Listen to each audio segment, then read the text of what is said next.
Good morning. Welcome to This Day in History for October 15th. If you've been following this for a few days, you might know that I've had plumbers in here doing some pretty big work. They're all done, except for one last thing. The inspector came today and took a look at the work, and so we're approved to close the trench in. So once that's done, I can pay them, and everybody's happy. For our day in history today, we're not going to go too far back. We're going to go back to 1844, when German philosopher and philologist Friedrich Nietzsche was born in Prussia on this date. He died in 1900 at the age of 55. And I got to wondering, that description, philologist, what is a philologist? So I pulled it up on my smart pad, where it has that little search thing, and just typed in philologist, and the first thing that popped up was the Wikipedia article about Friedrich Nietzsche.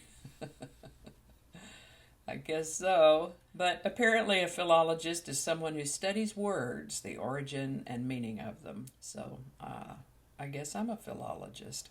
In 1863, the H.L. Hunley, described as the world's first successful combat submarine, sinks during a test run, killing its inventor and 7 crew members. And that's all I got on that, so I have to wonder, if it's a successful combat submarine, how does it sink during a test run, killing its inventor?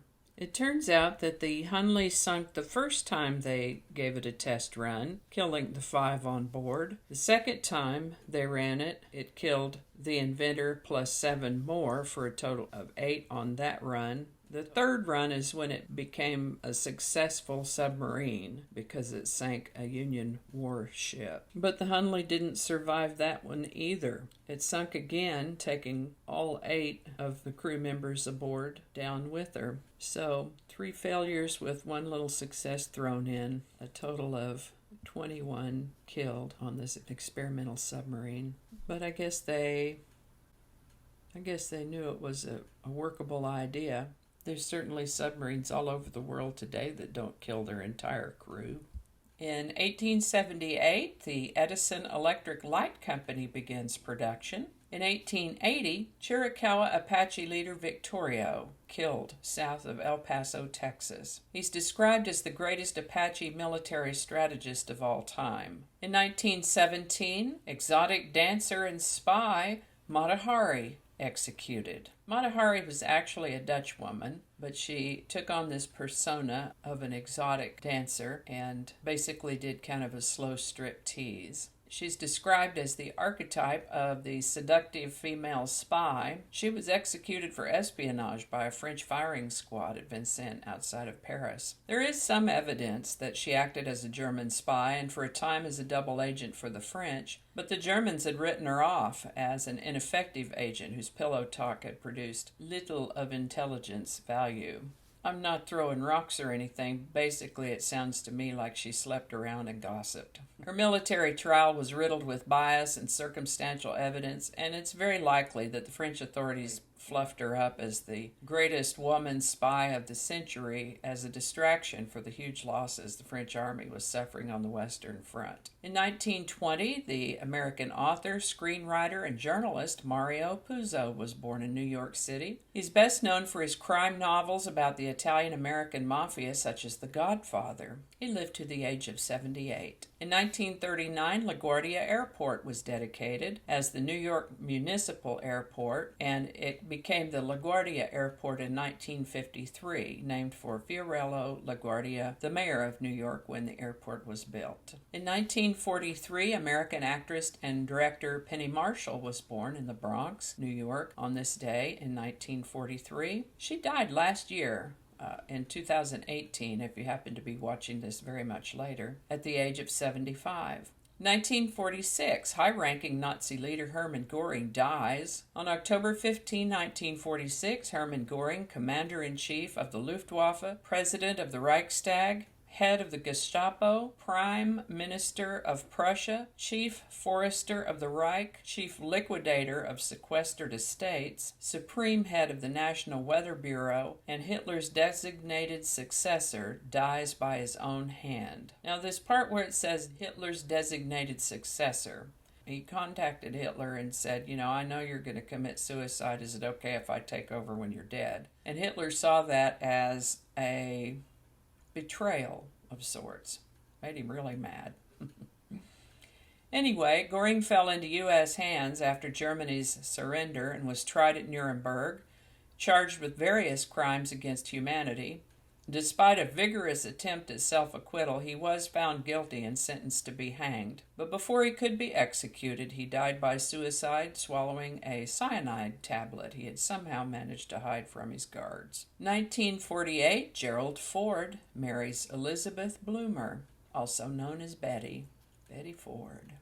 1948, a murderous husband is executed. Arthur Eggers was convicted of killing his wife Dorothy. I believe he thought she was fooling around on him. He might have gotten away with it, but the investigators got a few lucky breaks in their investigation. This, of course, was way before the modern days of forensics that we have nowadays.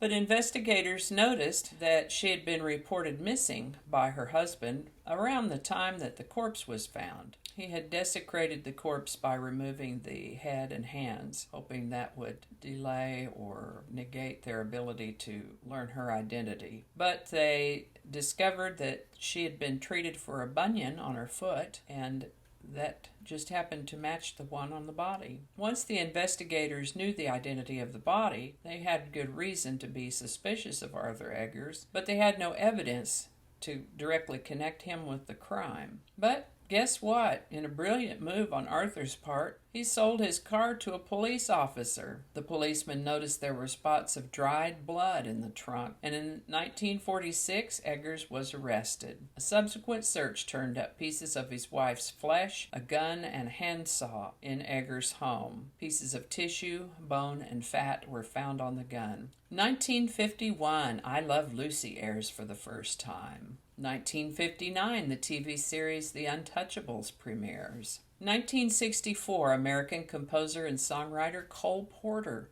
died on this date in 1964. Many of his songs found success on Broadway. Chances are good to strong that you've heard a song or two of his, too. Like I've Got You Under My Skin, for instance, popularized by Frank Sinatra, The Four Seasons. I've got you under my skin. I've got you deep in the heart of me. That one. Anyway, that's a Cole Porter song, and he was 73 when he passed. He was a very prolific songwriter. Nice songs, kind of a wordsmith. Nice tunes. Cole Porter. 1965, draft card burning demonstrations across the country. In a demonstration staged by the student-run National Coordinating Committee to End the War in Vietnam, some of the first public burnings of draft cards in the United States took place. These demonstrations drew 100,000 people in 40 cities across the country. In New York, David Miller, a young Catholic pacifist, burned his draft card in direct violation of a recently passed law forbidding such acts. Agents from the Federal Bureau of Investigation later arrested him. He was tried, found guilty, and sentenced to 2 years imprisonment. 1989, Wayne Gretzky breaks NHL points record. The 28-year-old Los Angeles King Wayne Gretzky broke Gordie Howe's points record, 1,850, in the final period of a game against the Edmonton Oilers. Gretzky's record-setting goal tied the game. In overtime, he scored another, and the Kings won 5-4. 1990, Mikhail Gorbachev wins the Nobel Peace Prize. Soviet leader Mikhail Gorbachev wins the Nobel Peace Prize for his work in ending Cold War tensions. Since coming to power in 1988, Gorby had undertaken to concentrate more effort and funds on his domestic reform plans by going to extraordinary lengths to reach foreign policy understandings with the non-communist world. 1991, Clarence Thomas confirmed to the Supreme Court after a bitter confirmation hearing. The U.S. Senate votes 52-48 to confirm Clarence Thomas to the U.S. Supreme Court. 2003, Shenzhou-5, the China's first human spaceflight mission, was launched, bringing the Chinese into the exclusive club of countries who have achieved manned spaceflight. The other countries, of course, are the USA and the Soviet Union/Russia. 2004, funeral coaches are exempted from this car seat law. In 1999, in order to prevent parents from incorrectly installing seats using only their car's seat belts, the agency had required all car makers to put in standardized anchors on every passenger seat in every vehicle they built. The year after the agency issued the rule, one of the largest funeral coach manufacturers in the United States petitioned for an exemption. Since a funeral coach is a single-purpose vehicle transporting body and casket, the petition said, children do not ride in the front seat. In fact, typically the seat is empty.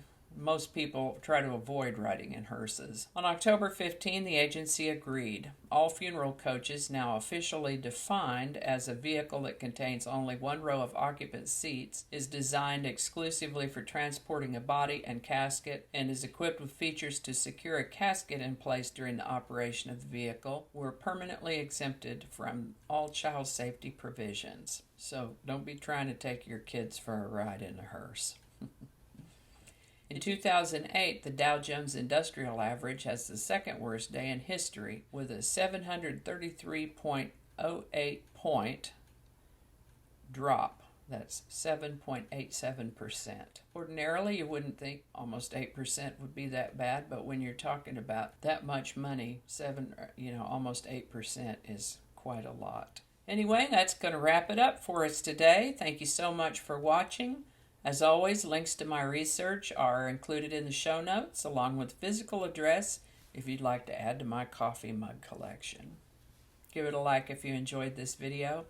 Consider subscribing if you haven't already, and feel free to share if you found this interesting or informative. Thanks again, and I'll see you next time. On October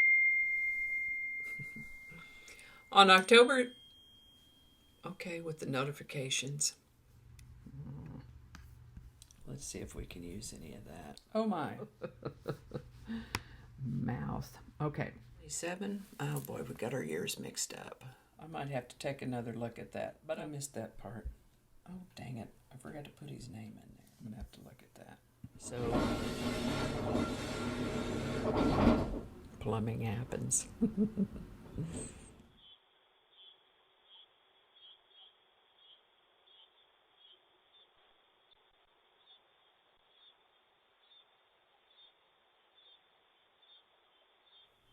This is why I don't do live shows.